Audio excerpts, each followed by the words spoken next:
Salut, salut, salut les amis et bienvenue sur votre plateforme. Les amis, Zelensky, il a perdu le nord depuis longtemps, mais aujourd'hui, il a perdu pas que le nord, il a perdu le nord, le sud, l'ouest et le centre même. Il a tout perdu.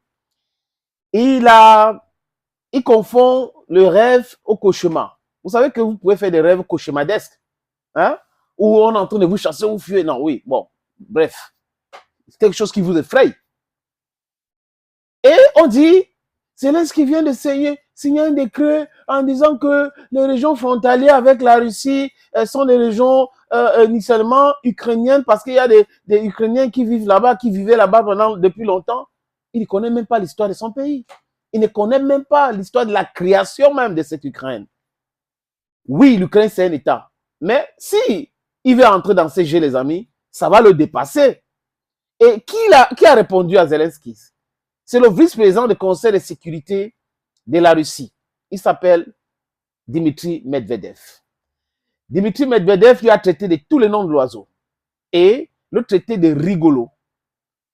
Là, il dit Belgorod, il cite les... Quand quelqu'un est en train de perdre et tout perdre, les amis, ça lui arrive souvent.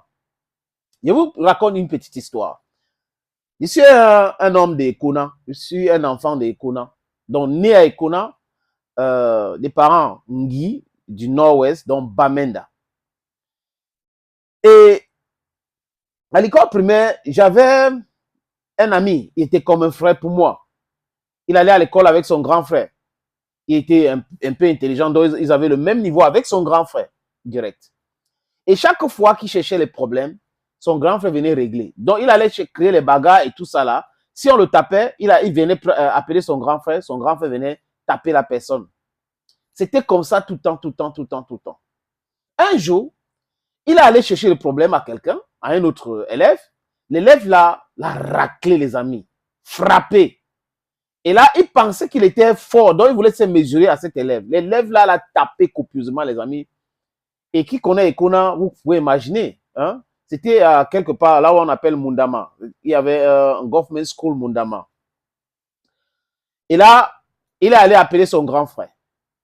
Son grand frère est arrivé, il demandait au gars là que pourquoi tu as tapé mon petit frère. Il a donné un coup de poing au gars. Le gars a résisté, le gars a commencé, le gars a tapé sur son grand frère le jour là. Donc le gars a tapé le petit frère qui a crié les problèmes, qui allait appeler son grand frère comme renfort. Et le grand frère fait le retour sans toutefois se poser des questions exactement ce qui s'est passé. C'est comme ça que son grand frère a été tapé, tabassé.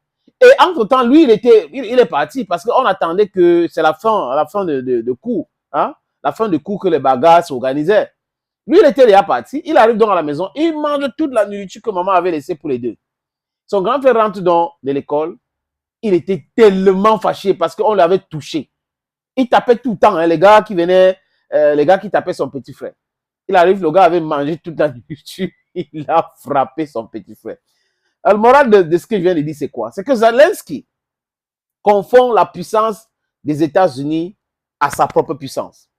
Et confond l'importance des Américains dans le monde à l'importance de l'Ukraine dans le monde. C'est pour cette raison qu'on peut voir le ministre des Affaires étrangères ukrainien dit on ne va pas laisser l'Afrique entre les mains de la Russie, nous devons nous intéresser à l'Afrique.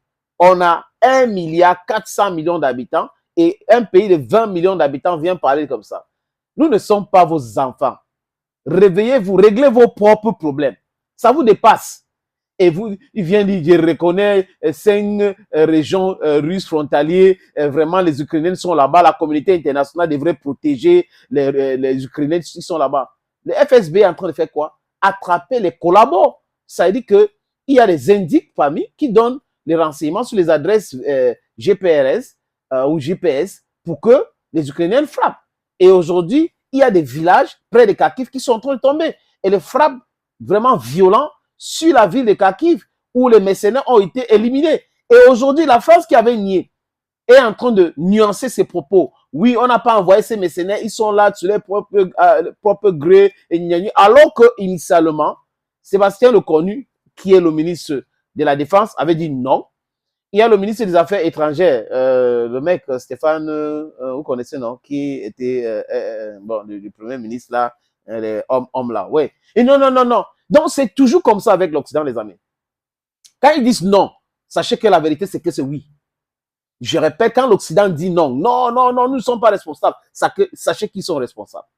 Mais s'ils acceptent rapidement, sachez que non, ils ne sont pas responsables. Donc, ils disent toujours le contraire. L'Occident est toujours dans le déni.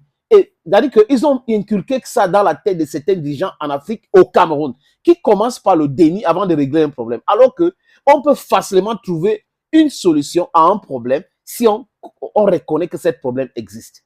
Donc aujourd'hui, Zelensky joue avec, il ne sait pas, hein, il prend la puissance des Américains, c'est pour moi, comme les Américains sont avec moi, les Otaniens, mais même les Otaniens sont faibles. Donc comme j'ai parlé du grand frère qui avait été tapé, en Ukraine aujourd'hui, les Américains ont perdu, les Otaniens ont perdu, même les exercices qu'ils voulaient faire là, en mer Baltique, il y a seulement 90 000 hommes. 90 000 hommes, 50 bateaux de guerre, c'est pour faire quoi? Ça ne peut rien faire, les amis. Parce que la puissance en face, vraiment, est terrible. Donc, quand vous voyez des choses comme ça, vous comprenez qu'ils ont perdu le nord, ils ont perdu la tête. C'est un peu cela, les amis. Zelensky, on vous a dit non, que vous allez prendre l'avion ou peut-être à pied pour fuir, traverser la frontière polonaise. Les amis, thank you for watching, thank you again, and bye-bye for now.